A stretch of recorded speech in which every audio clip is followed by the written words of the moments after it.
Para ulama menyebutkan bahawa syukur ini terbahagi kepada tiga. Syukur terbahagi kepada tiga. Yang pertama syukur fi qalbi, iaitu syukur dalam hati, meyakini semua segala sesuatu telah ditakdirkan oleh Allah Subhanahu wa taala kepada kita. Dan kita kena yakini bahawa semua segala sesuatu yang Allah telah takdirkan kepada kita itu semua baik, tak ada yang jahat. Semua adalah kebaikan. Pepatah Arab menyebutkan likulli syai'in hikmatun wa likulli hikmatin rahmatun wa hiya ta'ti bi sabri. Setiap segala sesuatu, likulli syai'in, setiap segala sesuatu yang berlaku kepada diri hamba tersebut. Likulli syai'in hikmatun, semua ada hikmah dia. Semua ada hikmah dia. Wa likulli hikmatin rahmatun, dan setiap daripada hikmah itu tersembunyi rahmat daripada Allah Subhanahu wa taala. Rahmat ni apa tuan-tuan? Rahmat ni kasihan belas, ataupun belas kasihan Allah Subhanahu wa taala kepada kita. Dengan rahmat inilah kita masuk syurga.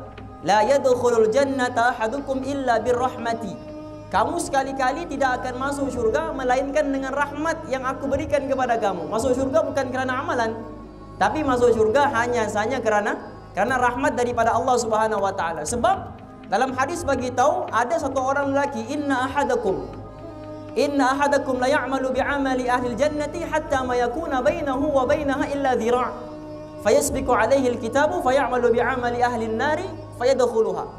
Dalam hadis bagi tahu ada satu orang hamba Allah ni yang mana dia ni beramal dengan amalan ahli syurga. Dia beramal dengan amalan ahli syurga. Dia berpuasa sunat Isnin Khamis, dia istiqamah pakai serban, istiqamah pakai rida, istiqamah dengan sunnah-sunnah Nabi, istiqamah baca Quran, istiqamah sedekah, istiqamah dakwah. Dia buat amalan-amalan ni amalan ahli syurga. Kita nampak dia ni memang ciri-ciri ahli syurga ada pada diri dia. Fayasbiqu alaihi alkitabu fayamalu bi'amali ahli jannati fayadkhuluha. Tetapi didahului oleh ketentuan Allah. Didahului oleh ketentuan Allah. Sebelum dia meninggal, sebelum dia mati, sebelum Allah cabut dia punya roh, Allah cabut iman dia terlebih dahulu.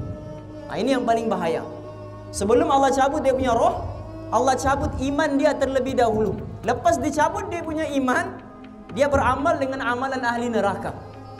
Asalnya dia beramal dengan amalan ahli syurga. Nah, sebab tu tuan-tuan, lebih baik jadi bekas orang jahat daripada jadi bekas orang baik. Lebih baik jadi bekas orang jahat, pergi baik, daripada jadi bekas orang baik. Dulunya baik kemudian jahat. Fayasbiqu alaihi alkitabu fayamalu bi'amali ahli nari. Waktu Allah cabut dia punya keimanan, dia beramal dengan amalan ahli neraka, fayadkhuluha. Waktu itu Allah cabut dia punya nyawa. Waktu itu Allah cabut dia punya nyawa, fayadkhuluha, terus masuk neraka Allah Subhanahu wa taala. Dan ada juga lelaki, inna ahadakum la ya'malu bi'amali ahli nari. Ada juga orang yang beramal dengan amalan ahli neraka. Dia tengok dia ni tidak sembahyang, tidak duduk kuliah, macam-macam kemaksiatan dia buat, macam-macam dosa dia buat, semua kemaksiatan dia buat, semua jenis dosa dia buat. Hatta ma yakuna bainahu wa bainaha illa dhira'. Sehingga kan kaki kirinya tu sudah berada di dalam neraka, kaki kanannya masih di dunia. Maknanya kalau dia mati waktu itu confirm masuk neraka. Fayasbiqu alaihi alkitab fayamalu bi'amali ahli jannati fayadkhuluha. Tapi sebelum Allah cabut dia punya roh, Allah masukkan terlebih dahulu keimanan ke dalam hati dia. Dengan sedikit keimanan tu dia berubah, dia bertobat kepada Allah Subhanahu wa taala. Allah terima dia punya tobat, kemudian dia beramal dengan amalan ahli syurga, fayadkhuluha. Waktu itu Allah Subhanahu wa taala beritahu bahawa dia telah masuk dalam syurga Allah Subhanahu wa taala. Padahal 20 tahun, 60 tahun, 70 tahun kehidupannya dengan maksiat. Hanya dengan satu kebaikan yang dia lakukan, Allah luputkan semua kesalahannya dan masukkan dia ke dalam syurga.